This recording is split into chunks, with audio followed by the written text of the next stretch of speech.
क्या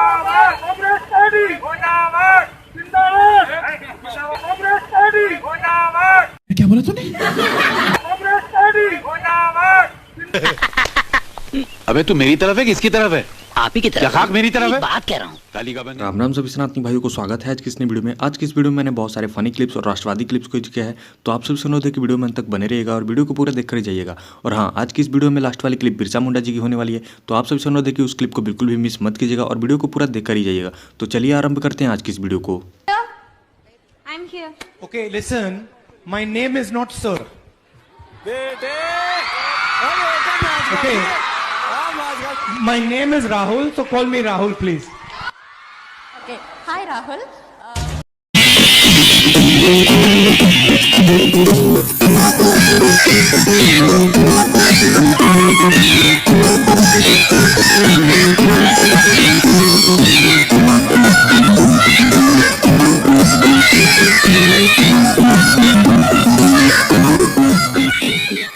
कश्मीर से जुड़ा ये एक ऐसा सच है जिसे कम ही लोग जानते हैं। इस इतिहास को सरकारों ने भी छिपा कर रखा।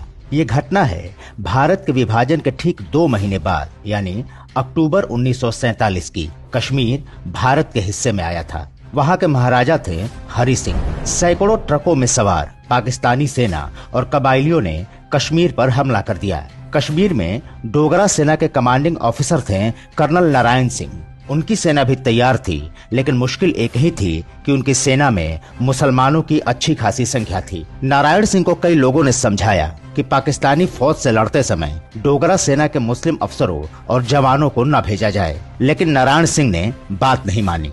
उन्होंने कहा कि मुस्लिम जवान भी कश्मीरी हैं और वो किसी भी हालत में विद्रोह नहीं कर सकते। यही भरोसा उन्हें ले डूबा।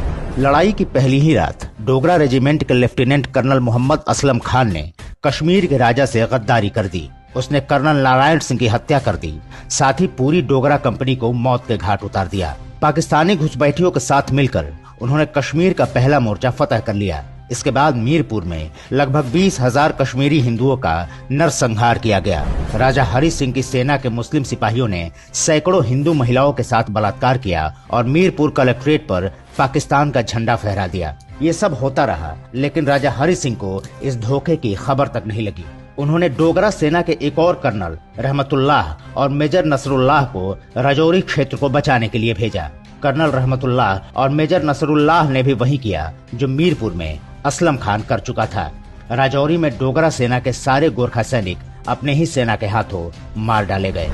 भारत और महाराजा हरि सिंह से गद्दारी और हजारों हिंदुओं की हत्या और बलात्कार के बदले में पाकिस्तान ने मोहम्मद असलम खान को फक्रे कश्मीर और हिलाले जुर्रत का तमगा दिया। कर्नल रहमतुल्लाह बाद में पाकिस्तानी सेना में ब्रिगेडियर बनकर रिटायर हुआ।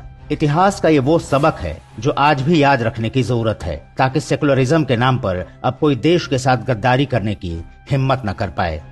175 करोड़ ईसाइयों के पास 75 ईसाई देश, 160 करोड़ मुस्लिमों के पास 56 मुस्लिम देश, 40 करोड़ बौद्धों के पास 6 बौद्ध देश और 60 लाख यहूदियों के पास एक यहूदी देश और 100 करोड़ हिंदुओं के पास एक भी हिंदू देश नहीं है। ऐसे में हम अपने धर्म की रक्षा नहीं करेंगे तो भाई कौन करेगा? और कुछ युवा आज अपने ही धर्म पे निशाना साधते हैं। जय श्री राम, सुधर जाओ। हम आदिकाल से इन जंगलों में वास करते आए हैं। ये जंगल हमारे हैं। धर्म परिवर्तित करके अंग्रेज हमसे हमारे जंगल नहीं छीन सकते। भाइयों, अंग्रेजों के सामने मत झुको, आत्मसम्मान के लिए खड़े हो।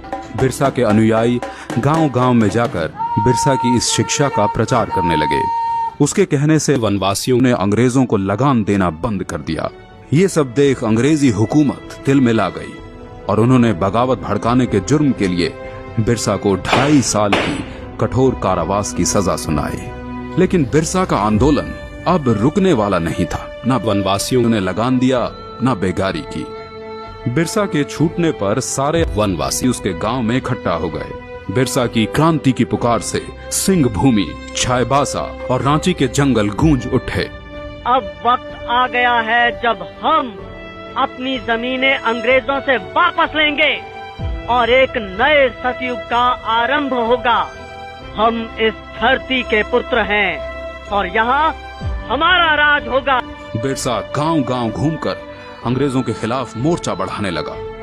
बिरसा के अनुयायी तीर कमान से लड़कर भी अंग्रेजों की बंदूकों पर भारी पड़ने लगे। वे जंगल से आते और अंग्रेजों को मारकर गायब हो जाते। जिस तरह बिरसा हम पर और हमारे ठिकानों पे हमला कर रहा है, ऐसे तो ईसाई धर्म का यहाँ अंत ही हो जाएगा। बिरसा वनवासियों को ईसाई बनने नहीं देगा। हम बिरसा के सिर पर भारी इनाम रखेंगे, फिर देखते हैं वो भागकर कहाँ जाता है। हाँ, क्यों नहीं? रुपयों के लालच से भी किसी वनवासी ने बिरसा से गद्दारी नहीं की और अंग्रेजों को एक के बाद एक हार का सामना करना पड़ा। एक बार जंगल में खाना बनाने के धुएं से अंग्रेजों को बिरसा के ठिकाने का पता चल गया। सभी वनवासी सरदार बिरसा समेत पकड़े गए और उन्हें सख्त कारागार में डाल दिया गया। बिरसा की कमर और पैरों में लोहे की बेड़ियां डाल उसे एक छोटी सी कोठरी में बंद कर दिया गया। अंग्रेजों ने उसके खाने में आर्सेनिक नाम का जहर डालकर उसे मरवा डाला और दुनिया को ये बताया कि वो हैजे से मर गया। मात्र 25 वर्ष की आयु में बिरसा अपने धर्म और देश की रक्षा के लिए शहीद हो गया। 25 साल में इतना कुछ करने वाला कोई आम इंसान नहीं हो सकता और यही कारण है कि बिरसा मुंडा को भगवान का अवतार माना जाता है। आजादी के बाद कांग्रेस की सरकार बन गई और उन्होंने ईसाइयों को खुश करने के लिए भगवान बिरसा मुंडा के इतिहास को पुस्तकों से गायब करवा दिया। लेकिन भगवान बिरसा मुंडा आज भी सभी हिंदुस्तानियों के दिलों में जीवित हैं। हम चाहे गांव में रहते हों या शहरों में, हम सब वनवासी हैं, क्योंकि हम सब जंगलों से ही तो आए हैं। भगवान बिरसा मुंडा सभी वनवासियों के भगवान हैं, वो हमारे भगवान हैं। वीडियो को अंत तक देखने के लिए आप सभी का बहुत बहुत धन्यवाद। आशा करता हूँ आज की वीडियो आपको अच्छी लगी होगी। अगर वीडियो अच्छी लगी हो तो वीडियो को लाइक शेयर एंड चैनल को सब्सक्राइब करना मत भूलिएगा तथा कमेंट बॉक्स में अपना विचार देना भी मत भूलिएगा। तो चलिए मिलते हैं बहुत जल्द एक नई वीडियो के साथ। हम इसी प्रकार की वीडियो सप्ताह में एक बार लेकर आया करते हैं। तो आप सबसे अनुरोध है कि चैनल को सब्सक्राइब करके नोटिफिकेशन बेल को ऑल पर सेट कर लीजिएगा। तो तब तक के लिए जय श्री राम, जय हिंद, वंदे मातरम। धर्मो रक्षति रक्षतः, धर्म हमारा रक्षक है। आँच जो देश पे आ जाए तो फिर भाई तेरा नरभक्षक है। जागो हिंदू जागो, अंदर के शेर को ना सुलाना तुम, महाराणा प्रताप के शौर्य को ना कभी भुलाना तुम। धर्म की रक्षा करोगे तो धर्म तुम्हारी करेगा। छोटी सी बात फिर दोहराऊंगा मैं, आप लिख सकते हैं तो लिखिए, अगर बोल सकते हैं तो बोलिए और चिल्ला सकते हैं तो चिल्लाइए, और अगर इन तीनों कामों को भी नहीं कर सकते तो जो चिल्ला रहा है उसके साथ खड़े हो जाइए।